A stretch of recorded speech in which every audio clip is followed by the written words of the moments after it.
Badan Restorasi Gambut dan Mangrove mencatat Indonesia kehilangan lebih dari 800.000 hektar mangrove dalam 30 tahun terakhir akibat beralih fungsi menjadi area lain.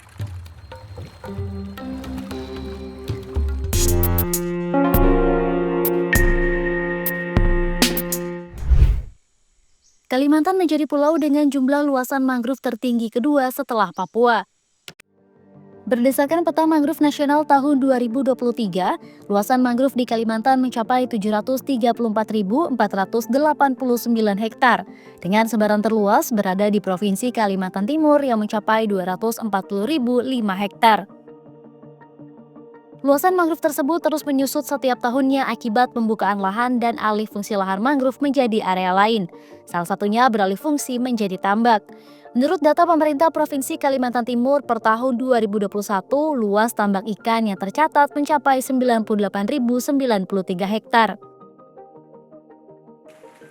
Salah satu penyebab perubahan lahan mangrove menjadi areal tambak ialah karena faktor kebutuhan ekonomi masyarakat sekitar.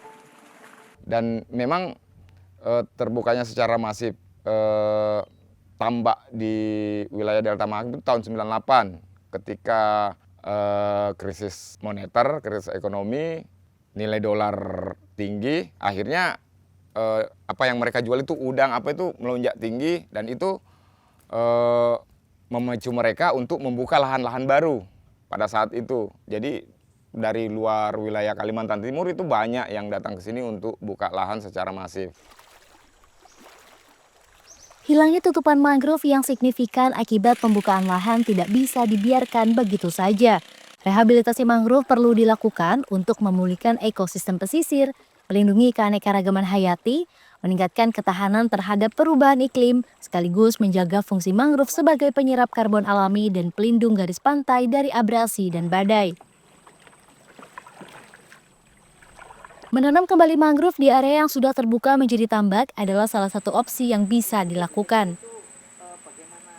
Pemerintah melalui Badan Restorasi Gambut dan Mangrove atau BRGM pun menjalankan program menanam mangrove di dalam tambak atau dikenal dengan istilah silvofiseri yang sudah diterapkan selama beberapa tahun terakhir. Sepanjang tahun 2021 hingga 2023, BRGM bersama dengan kelompok masyarakat di Kalimantan Timur sudah menanam lebih dari 7.400 hektar mangrove. Dan ditargetkan tahun 2024 akan menanam sekitar 4.500 hektar mangrove. Istilah silvofiseri atau sering disebut juga dengan nama Wanamina adalah bentuk kegiatan terintegrasi terpadu antara budidaya tambak dengan pengembangan mangrove pada lokasi yang sama. Sederhananya, silvofiseri merupakan sistem pertambakan tradisional yang menggabungkan penanaman mangrove dengan usaha perikanan.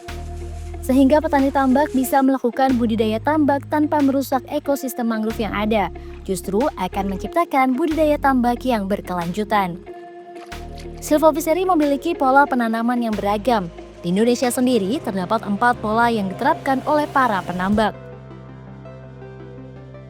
Pertama, silvofiseri dengan pola tanggul ialah melakukan penanaman mangrove di tepi tambak atau tanggul. Sedangkan pola parit menanam mangrove di area tengah tambak, sehingga tanaman mangrove berkumpul dan dikelilingi oleh air tambak. Selanjutnya silvofiseri pada pola komplangan, yakni menanam mangrove di setengah bagian tambak, sedangkan bagian lainnya adalah tambak terbuka. Ada pula silvofiseri dengan pola strip, yakni menanam mangrove secara berjajar membentuk strip di area tengah tambak. Program rehabilitasi mangrove dengan sistem ini tidak serta-merta langsung diterima oleh seluruh masyarakat. Nyatanya, sebagian masyarakat masih ragu untuk menanam mangrove di dalam tambak karena sejumlah alasan. Itu tambak, mendingan tambak bersih mereka. Karena kenapa yang ini pun tidak terlalu signifikan untuk penghasilan. Kalau malah bersih itu malah mereka lebih karena kan bersih itu mereka lebih mengandalkan plankton ini kan. Kita buka pintu, waktu air pasang, buka pintu, plankton masuk, itu makannya. Kalau untuk yang mangrove, itu kan daun itu kan bisa jadi busukan, itu jadi tidak bagus airnya. Kebanyakan juga ini terjadi ini adalah tidak ada menguatkan untuk masyarakat itu kalau lahan mereka ini akan aman-aman saja. Ya, aman-aman saja. Maksud dalam aman-aman saja bagaimana? Ada kalanya kan takutnya nih selesai ditanami, bisa saja lahan ini diambil oleh pemerintah. Walaupun indikasinya mereka mengatakan ini tidak akan diambil. lahan ini tidak akan diambil. Tetapi ada tidak menguatkan itu kalau itu memang tidak diambil. Merespon kekhawatiran masyarakat tersebut, Badan Restorasi Gambut dan Mangrove melalui koordinator lapangan di masing-masing wilayah aktif memberikan pendampingan, penyuluhan, dan pemahaman perihal pentingnya mangrove bagi kelestarian alam. Saya di lapangan memberikan pemahaman kepada kelompok, kemudian kelompok bersama saya ke anggotanya menjelaskan tentang pentingnya mangrove di dalam proses budidaya.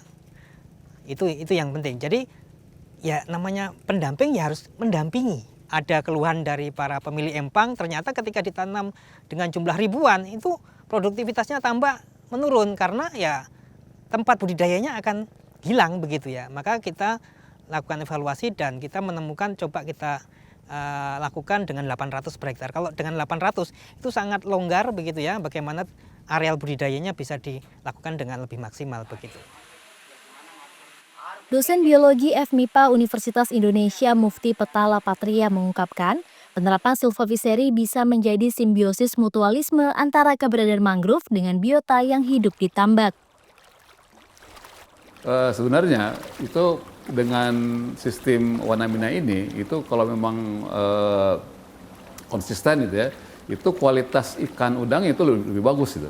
Karena dia akan terjaga dengan tadi itu ada serasa yang jatuh gitu ya, kemudian racun-racun sisa makanan pembusukan itu diserap oleh akar-akar mangrove. Nah itu jadi menciptakan suasana lingkungan yang baik buat ikan atau udang yang dipelihara gitu. Sehingga itu meningkatkan daya ini ya, nilai tambah lah gitu. Jadi benar-benar tidak memasukkan makanan dari luar itu bisa gitu. Alami, jadi alami dari jatuh-jatuhan itu ya. Jadi jatuh itu kemudian akan muncul zooplankton, zooplankton. Nah itu sebagai makanan itu bisa gitu. Jadi memang itu yang kualitasnya dibagus udang itu. Silvofiseri menjadi alternatif untuk menjaga kelestarian hutan mangrove tanpa menghilangkan pencarian masyarakat petani tambak. Justru kehadiran mangrove di dalam tambak membawa berkat tersendiri bagi para petani tambak. Jadi dia size 30, 20 ekor per kilo itu yang kita ambil. Jadi tiap 2 minggu sekali alhamdulillah. Nah itu kalau sudah seperti keluar akarnya mangrove itu, kita bisa penghasilan itu bertambah 20% sampai 30%. Kalau kita di sini, kalau misalnya dikumpul dalam 1 minggu itu, pada saat air pasang, kalau pas bulan gelap bisa sampai 70 kilo. Tetapi bukan cuma udang, ada ikan, ada kepiting, jadi ada rumput laut. Kalau peningkatan produktivitas dan tingkat keberhasilan untuk budidaya udang dengan adanya tanaman mangrove itu sangat-sangat terasa. Dia sampai malah sampai 100%, ada yang 300% kalau memang yang kondisi mangrove-nya sudah bagus. Sebelum dan sesudah adanya mangrove itu. Di tahun pertama itu sudah kelihatan, tahun kedua, ketiga semakin lama semakin peningkatannya seiring dengan pertumbuhan mangrove itu semakin meningkat, seperti itu. Berdasarkan data Kementerian Kelautan dan Perikanan, tahun 2022 produksi udang Indonesia mencapai 918.554 ton atau senilai 62,4 triliun rupiah. Angka tersebut mengalami peningkatan dibandingkan dengan tahun 2019 yang mencapai 861.336 ton atau senilai 54,39 triliun rupiah. Dengan capaian produksi udang tersebut, Indonesia termasuk ke dalam 5 negara produksi udang tertinggi tahun 2021, yakni sebesar 914.000 ton. Indonesia juga termasuk ke dalam 5 negara eksportir udang tertinggi dunia tahun 2022 dengan nilai ekspor mencapai 2,16 miliar US dollar. Besarnya penyerapan komoditas udang di pasar lokal maupun internasional dan menjadi andalan ekspor Indonesia, pemerintah memasukkan udang ke dalam peta jalan hilirisasi strategis 2023-2035. Kementerian Kelautan dan Perikanan menargetkan peningkatan jumlah produksi udang per tahun 2024 mencapai 2 juta ton. Keberhasilan sistem silvofiseri dalam meningkatkan produktivitas tambak bisa menjadi upaya signifikan dalam meningkatkan produksi tambak skala nasional. Terlebih, udang menjadi salah satu komoditas yang masuk dalam program hilirisasi nasional. Apabila disimulasikan untuk Provinsi Kalimantan Timur, jika dalam 1 hektar tambak bisa menghasilkan udang sebanyak 70 kg per hektar dalam sekali panen, dan akan meningkat hingga 100% usai menerapkan sistem silvofiseri, maka dapat dihitung dalam sekali panen akan menghasilkan 140 kg per hektar. Jika dikalikan dengan jumlah total luas tambak di Kalimantan Timur yang mencapai 98.093 hektar, maka hasil panen udang di Provinsi Kalimantan Timur akan mencapai 13.733.020 kg atau 13,73 ton. Dengan hasil ini, target panen udang yang ditetapkan oleh pemerintah dapat dengan mudah tercapai. Bukan tidak mungkin Indonesia bisa menjadi negara dengan eksportir udang terbesar di dunia mengalahkan Ekuador. Tercatat di Indonesia ada sekitar 570.000 hektar tambak yang perlu direvitalisasi menjadi tambak berkelanjutan. Oleh karena itu, sistem silvofiseri yang diproyeksikan BRGM tidak semata-mata untuk pemulihan mangrove saja, melainkan berkontribusi nyata dalam program hilirisasi nasional yaitu udang.